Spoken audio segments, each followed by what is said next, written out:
오늘은 성경 본문 이사야서 64장 1절에서 9절까지의 말씀을 가지고 대림절 기간의 자세라는 제목으로 여러분들과 하나님 말씀을 함께 나누기를 원합니다. 성경에 보면은 수많은 이적들이 나타납니다. 또 많은 사건들이 있습니다. 예를 들면 노아의 홍수 사건부터 시작해서 또 애굽에서의 10가지 재앙들, 그리고 홍해가 갈라진 놀라운 역사, 또 만나와 메추라기를 이스라엘 백성을 광야에서 먹이셨던 사건들, 그리고 사사시대에 들어가면은요, 가나안 땅에서 전혀 가당치도 않는 상황 속에서도 승리한 일들, 또 엘리야의 능력과 엘리사의 기적, 그리고 신약에 와서 보면은요, 수많은 병고침의 역사와 치유의 기적, 그리고 성령의 역사, 이런 등등 성경 안에는 우리가 과학적으로 설명할 수 없는 놀라운 일들이, 경이한 일들이, 기이한 일들이 너무나 많이 있습니다. 그래서 성경을 그냥 툭 치면은 툭 떨어지는 모든 것들이 기적과 이적의 놀라운 일들이 있습니다. 그래서 이 놀라운 성경책을 보고 사람들은 이렇게 말합니다. 성경은 과학적이지 못하구나. 비과학적이며 전성이나 설화로 치부할 때가 많습니다. 하지만 사랑하는 성도 여러분, 우리가 이 성경에 대해서 볼 때에 성경 안에 있는 모든 내용들이 인간의 한계에 넘기 때문에 그것이 비과학적이라고 한다면은 사실 돌이켜본다면 그것이 계시의 책이고 진리의 책이며 영생의 책인 것을 우리가 다시 확인할 수 있습니다. 사람들은 성경에 대해서 비과학적이라고 말하고 전성 같다고 이야기합니다. 근데 그들이 말하는 그러한 비과학적이고 도무지 일어나지 못할 일들이 너무나 많은 그 내용 때문에 그렇다면은 사실 그 내용, 그 말 자체가 인간의 지식 체계를 넘어간다는 말이 아니겠습니까? 이 말은 반대로 생각해 본다면은 신적인 계시의 책이라고 말할 수 있다는 거죠. 우리에게는 기적과 이적이 대단한 것일는지 몰라도 하나님에게는 기적과 이적은 일상의 것이 되고 마는 것이죠. 아무런 그러한 어떤 것이 아니라는 거죠. 그렇기 때문에 이 성경이 수많은 기적과 이적이 있다는 것은 진실로 이 책이 하나님께서 우리에게 주신 계시의 책이라는 거죠. 이 책에 있는 모든 내용들은 하나님께서 그냥 심심풀이 땅콩 카라멜 먹듯이 하는 그러한 일들에 불과한 것이죠. 하지만 인간이 보기에는 너무나 놀랍기 때문에 그것을 하나의 어떤 전설이나 전성과 같은 신화로 취급해버린다는 거죠. 하지만 그럴수록 이 성경의 말씀은 진리이며 계시의 책임을 고백할 수밖에 없다는 겁니다. 이러한 수많은 성경 속에 있는 기적과 이적의 내용들 가운데 여러분들 순위를 매겨본다면 무엇이 가장 놀라운 것일까요? 수많은 성경 속에 있는 이적과 기적과 사건 속에 거기에서 1, 2위를 뽑는다면 무엇이 될까요? 지금은 연말이기 때문에 여러분들 TV나 아니면 어떤 매체를 보면은 연말 시상이 되게 많습니다. 뭐 가요계도 시상이 있고요. 뭐 연예 대상도 있고 이런 것들이 있지 않습니까? 우리가 뭐 연말이기 때문에 그런 건 아니지만 한번 생각해 보십시오. 성경에 있는 수많은 이적과 기적 가운데 놀라운 것 순위를 매긴다면 뭐가 1번을 차지하겠습니까? 오병이어의 사건? 아니면 노아의 홍수? 저는 1, 2위를 뽑으라면 첫 번째는 하나님께서 천지를 창조하신 사건을 뽑을 수 있겠고요. 또 그 하나를 더 뽑는다면 창조하신 세상에 육신을 입고 오신 예수 그리스도의 사건을 말할 수 있을 것 같습니다. 이 둘은 성경에 있는 기적 중에서 놀라운 이적 중에서는 최고에 속하는 것이라고 단연코 말할 수 있습니다. 천지를 창조하신 하나님 얼마나 놀랍습니까? 또 동시에 천지를 창조하신 하나님께서 육신을 입고 신이 인간이 되셨다는 것, 이것은 사실 감히 상상조차도 해보지 못했던 기적 중에 기적이며 은혜 중에 은혜라는 거죠. 이것은 무엇인가 뭐를 돌을 가지고 떡을 만드는 것 이상의 의미를 하고 있습니다. 살아계신 하나님이 육신을 입고 이 땅에 인간으로 오셨다는 것, 이것은 기적이며 은혜이며 은총이라는 거죠. 그렇기 때문에 우리에게 성탄이라는 것은 간과할 수 없는 소중한 날이고 성탄의 의미는 우리에게 기쁨과 감격을 줍니다. 오늘은 대림절 첫 번째 주일이고요. 우리가 기억해야 할 메시지는 천지의 창조주께서 우리를 만드신 하나님께서 인간으로 이 땅에 오셨다는 것입니다.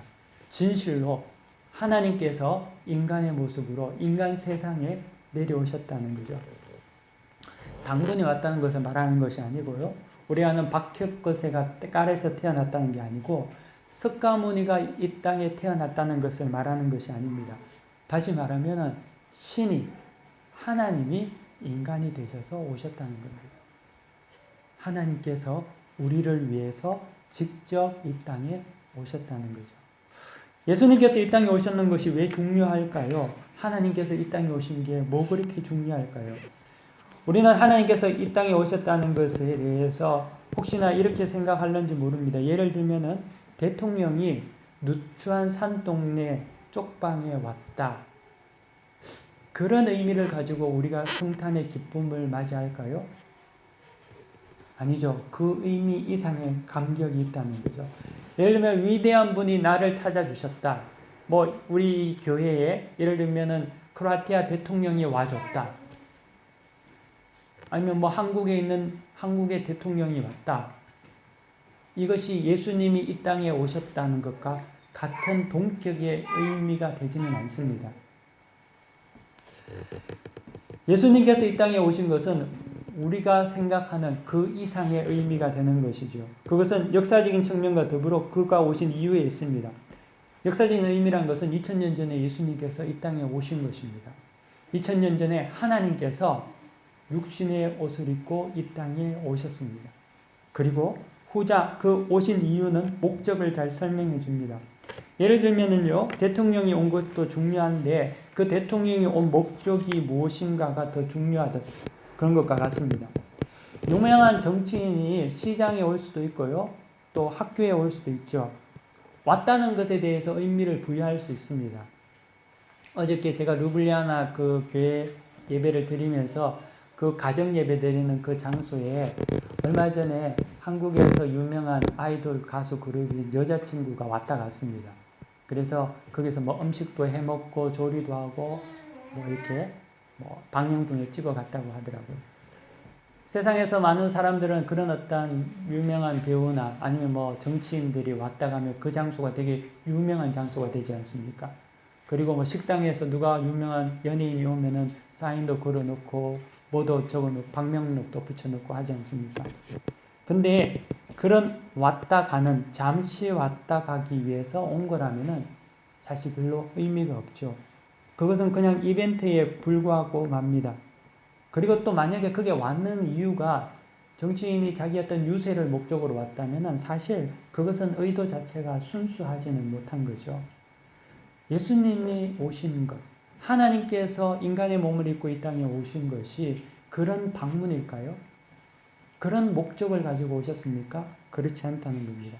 예수님께서 이 땅에 오신 것은 방문이 아니고요, 이벤트도 아니고 예수님은 이 땅에 오셔서 우리와 똑같이 사셨습니다.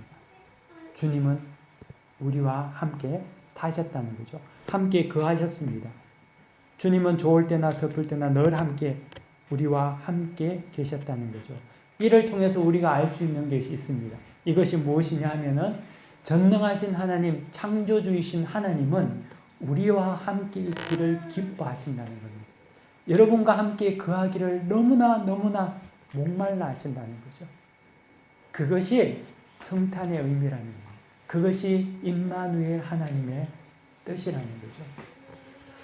여러분, 우리는 사람들을 대할 때 불편하면 잘 같이 안 있는 그런 어떤 습성이 있습니다. 하지만 하나님은 우리를 사랑하셔서 여러분과 함께 있기를 원한다는 거죠.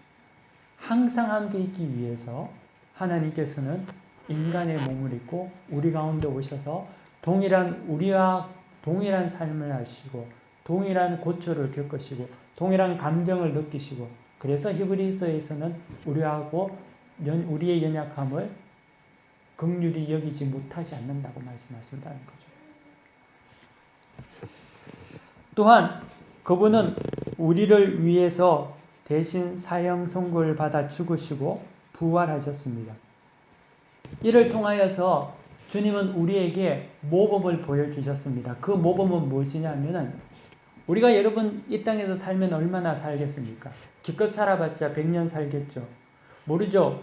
2030년 정도가 돼서 유전공학이 발달하고 생체공학이 발달해서 여러분들이 장기가 문제가 생기면 박격도에서 조금 더 살겠죠.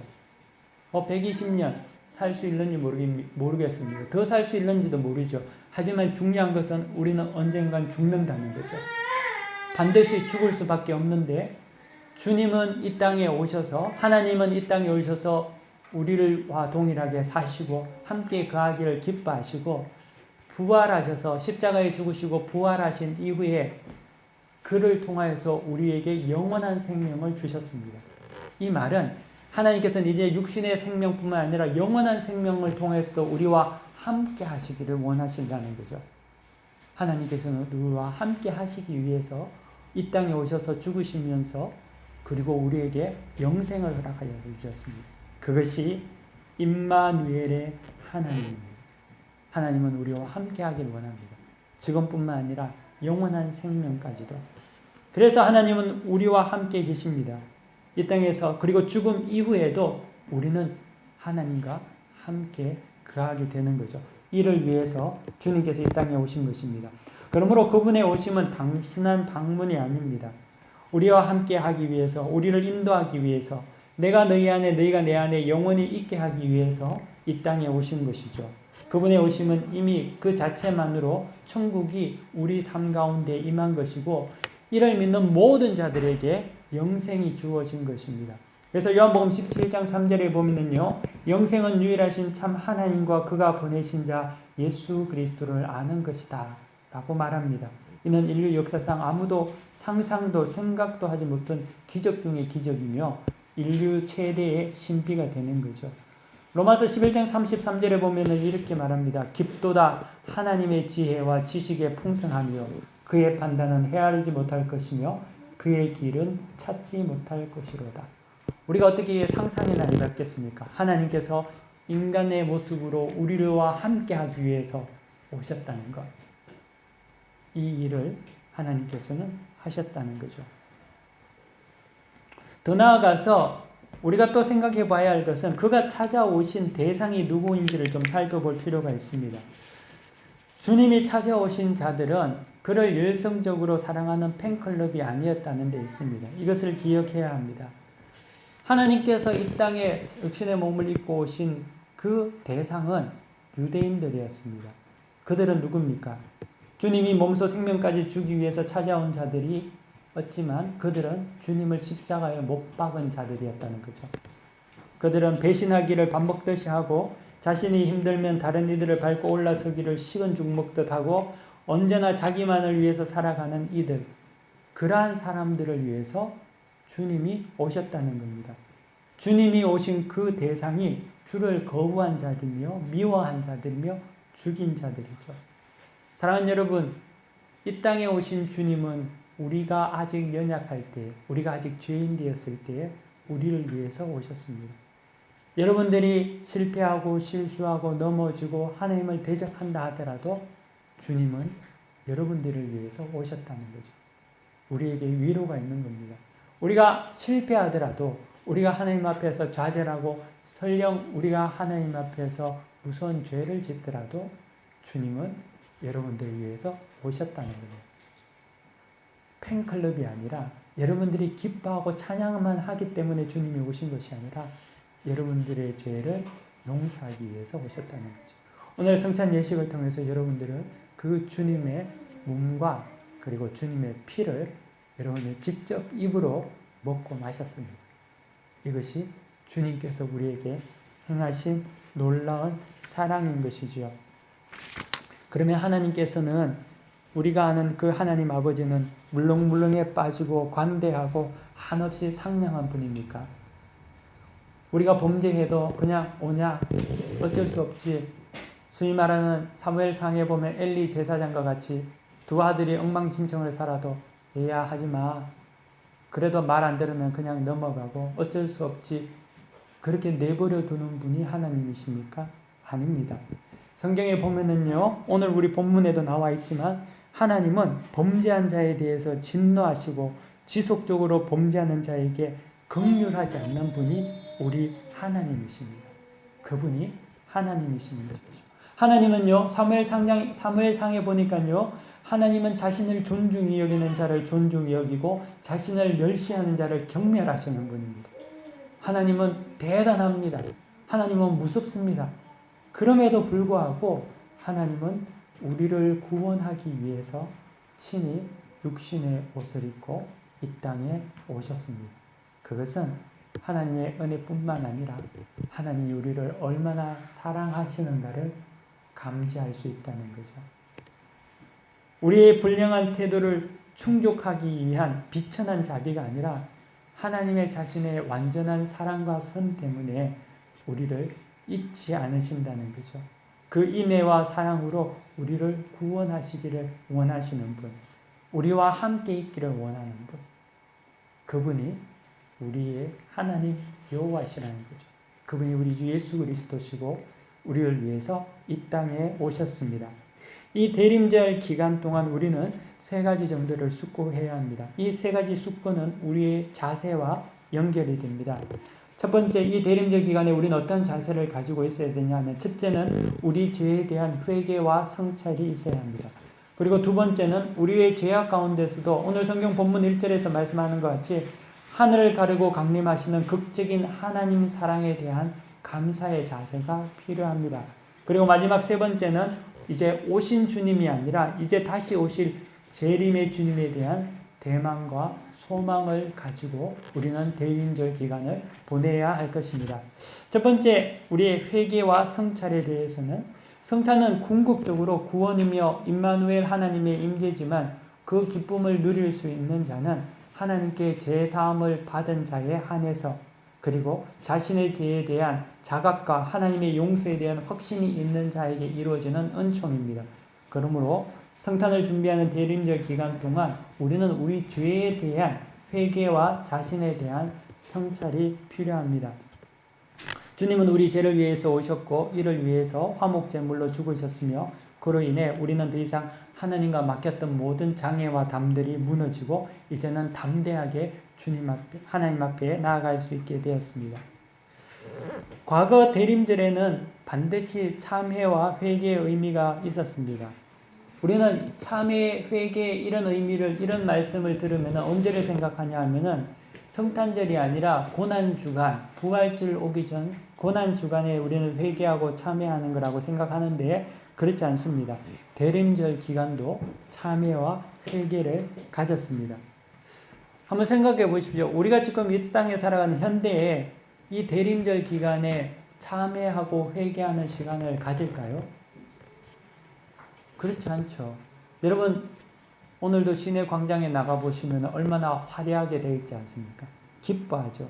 우리는 대림절 기간을 들뜨고 설레이고 마냥 성탄에 대한 감격밖에 없습니다.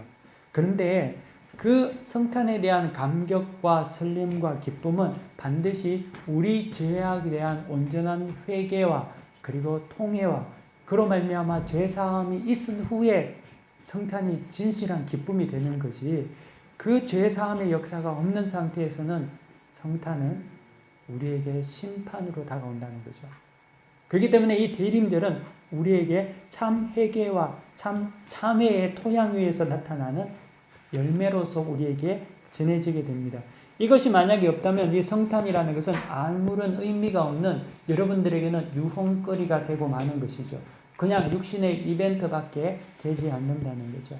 인간 편에서 흥청망청 노는 그러한 수단밖에 되지 않는다는 겁니다. 그러므로 우리는 이 대림절 기간 동안 자신을 돌아보고 성찰하며 우리를 위해 오신 예수 그리스도를 모실 수 있는 우리 자신을 준비해야 한다는 거죠.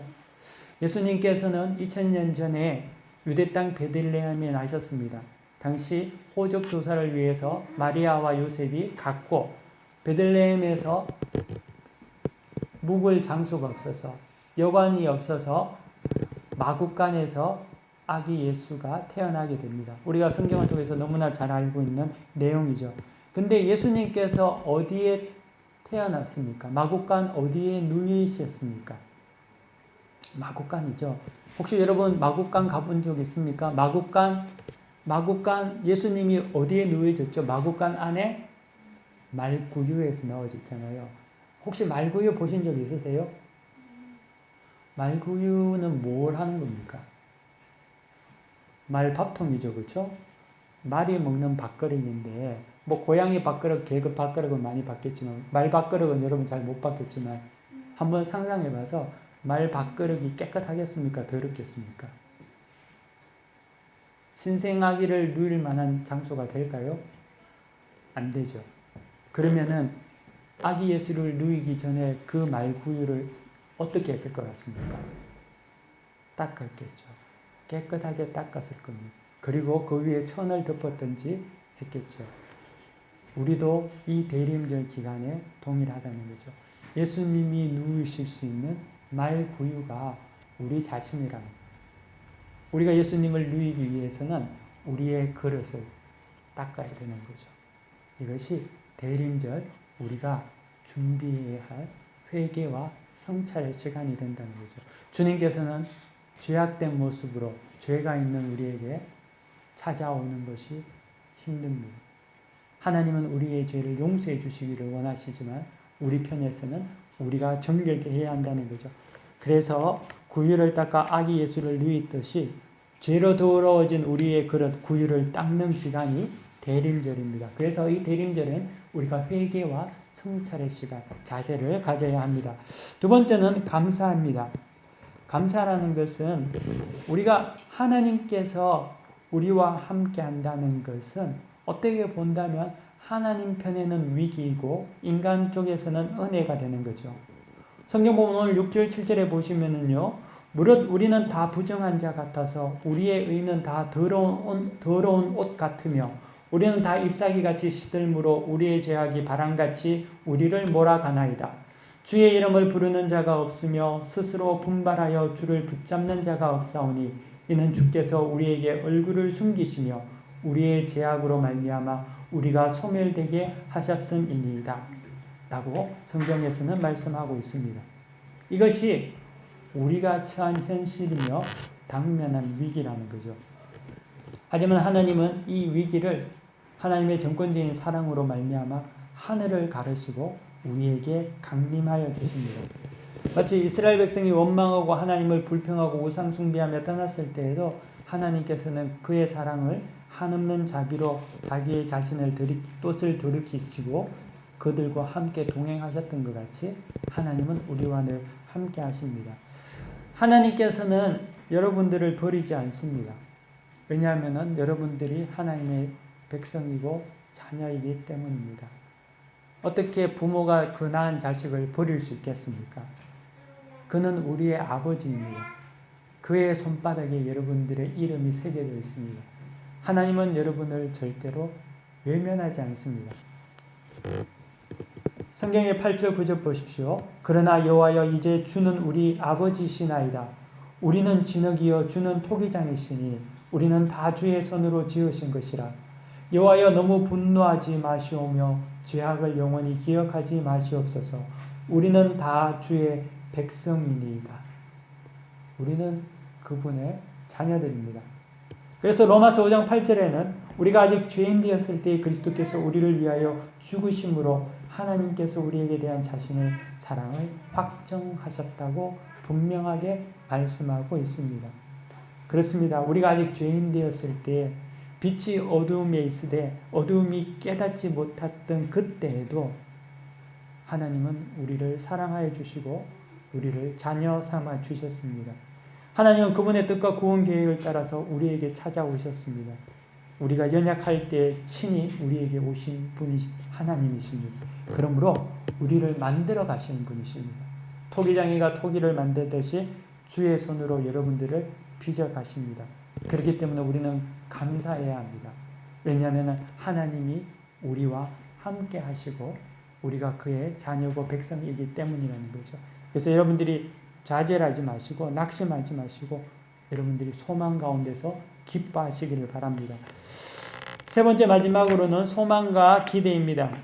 예수님의 오심은 구원을 주시는 임마누엘의 사랑입니다. 하나님의 사랑은 아직까지 진행형입니다. 하나님은 여전히 오신 예수 그리스도를 통하여서 이 땅에 자신의 백성들을 부르시고 토기장이가 토기를 만드시 빚어가십니다. 성탄은 시작되었지만요, 2000년 전에 예수님께서 이 땅에 오심으로 성탄은 시작되었지만 이 성탄의 것은 다시 오실 예수님, 재림의 예수님이시죠. 주님은 다시 오실 것을 약속하셨고요, 또 오신 예수님을 만난 그의 자녀들은, 백성들은 이제는 다시 오실 주님을 기다리며 소망하며 살아갑니다. 여러분, 과거에만 묶여있는 사람, 내가 한때 잘했다, 내가 한때 잘 나갔다고 생각하는 매너리즘에 빠진 자들은 반드시 실패하게 됩니다. 자기의 경험만 믿고 사는 사람들은 더 이상 진보가 없게 되는 거죠. 왜냐하면 그것에 만족해서 변화가 일어나지 않는다는 거죠. 예수님이 오셨을 때 유대인들 그리고 구약의 대제사장들은, 그 당시 제사장들은 매너리즘에 빠져 있었습니다. 그것도 아주 심각한 영적인 매너리즘에 빠져 있었기 때문에 그들은 구약의 예언을 알지 못하고, 구약의 선지자들이 말했던 메시아에 대해서 알지 못하고 그냥 구약에 있는 율법만 붙잡고 살고 있었습니다. 그 영적 매너리즘으로 인해서 그들은 진정 오신 메시아 예수님을 알지 못했다는 거죠. 우리 또한 예수를 믿음으로 구원받은 백성인데요, 여러분들이 이러한 영적 매너리즘, 다시 말하면 구원받아서 하나님 앞에서 예수 믿고 은혜 누린 것으로 끝나버린다면 반드시 여러분들은 나태하고 게으르고 그러므로 말미암아 날마다 실패하며 살 수밖에 없습니다. 하지만 우리는 더 이상 오신 예수님뿐만 아니라 오실 예수님을 기다리는 자들입니다. 그렇기 때문에 우리는 늘 우리의 삶 속에 하나님을 기대하며, 다시 오실 예수님을 기대하며 성화의 삶을 살아간다는 거죠. 대림절은 첫 번째 성탄을 기억하며 하나님의 사랑에 대한 감사의 시간인가 동시에 다시 오실 예수 그리스도의 재림의 주를 기다리는 절기입니다. 그렇기 때문에 우리는 날마다 하나님의 말씀 가운데 성장하며 소망하며 자라나게 된다는 거죠. 예수님께서 태어난 날을 우리는 12월 25일로 알고 있지만 사실 정확하게는 모르죠. 그리고 또 이것을 신학적으로도 일치하지는 않습니다. 다만 이제 교회의 전통에 따라서 지켜지는 절기인데요. 하지만 그 날이 정확하게 맞든지 안 맞든지 간에 그것이 중요한 것이 아니고요. 바울이 갈라디아서 4장에서 말한 것 같이 날과 달과 절기와 해를 삼가 지키는 것이 초등학문으로 돌아가는 것이라고 말한 것 같이 그것이 중요한 것이 아니라 우리가 더 중요하게 생각해야 되는 것은 이미 오신 예수님은 2000년 전에 우리를 위해서 오시고 죽으시고 부활하셨지만 이제는 성탄을 기다리는 모든 자들은 다시 오실 예수님을 기대하며 살아가야 한다는 거죠. 예수 믿고 구원받았고 할렐루야로 끝난 것이 아니라 예수 믿었으므로 이제는 나에게 하나님께 주시는 소명이 무엇인지, 사명이 무엇인지를 분명히 깨달아 그것을 붙잡고 실천하며 살아가는 것이 성탄을 기다리는 자세라는 겁니다. 우리는 성탄을 기대와 설렘으로 기다립니다. 하지만 그 기대와 설렘이 마냥 하나의 어떤 유흥거리, 선물 교환하는 것, 이런 어떤 설렘이 되지 않아야 되는 것은 우리가 이제 다시 오실 재림의 예수님을 기다리고 기뻐해야 하기 때문이죠.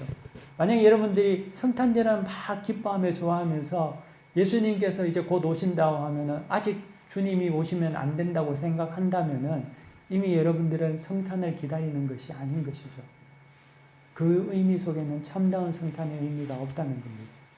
그래서 성탄을 기대하며 설레며 기뻐하는 자는 주님 오실 날, 주님 마라나타 주 예수여 어서 오시옵소서를 기뻐하는 자입니다. 아직까지 내 것을 포기하지 못하고 내 더러운 때로 말미암아 많은 죄악으로 말미암아 주님 오는 것이 두렵다면은 우리에게 성탄은 이미 퇴색돼 버린 성탄의 의미가 되고 마는 겁니다. 사랑하는 성도 여러분, 이 대림절 기간 동안 성도 모두가 자기 자신을 온전히 성찰하고 회개하며 정결하게 닦고 또 그리고 정권적인 하나님의 은혜로 우리에게 오신 그리스도의 사랑에 감사하고 또 다시 오실 예수 그리스도의 재림을 기다리며 소망하는 여러분들이 되시기를 바랍니다. 그래서 대림절에 우리의 자세는 세 가지입니다. 첫 번째는 회개하는 것, 두 번째는 감사하는 것, 그리고 세 번째는 주님의 재림을 기대하며 소망하는 것입니다. 이 대림절 기간 동안 여러분들이 그러한 믿음의 자세로 승리하는 모든 분들이 되시기를 간절히 축원합니다. 함께 기도하겠습니다.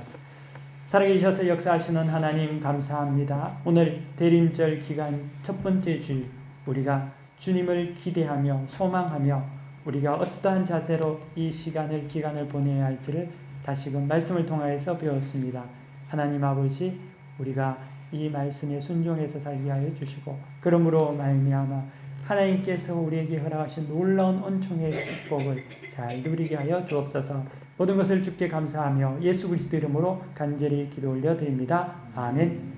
다 함께 자리에서 일어나셔서 폐 찬송 부르시겠습니다. 179장 부르시겠습니다.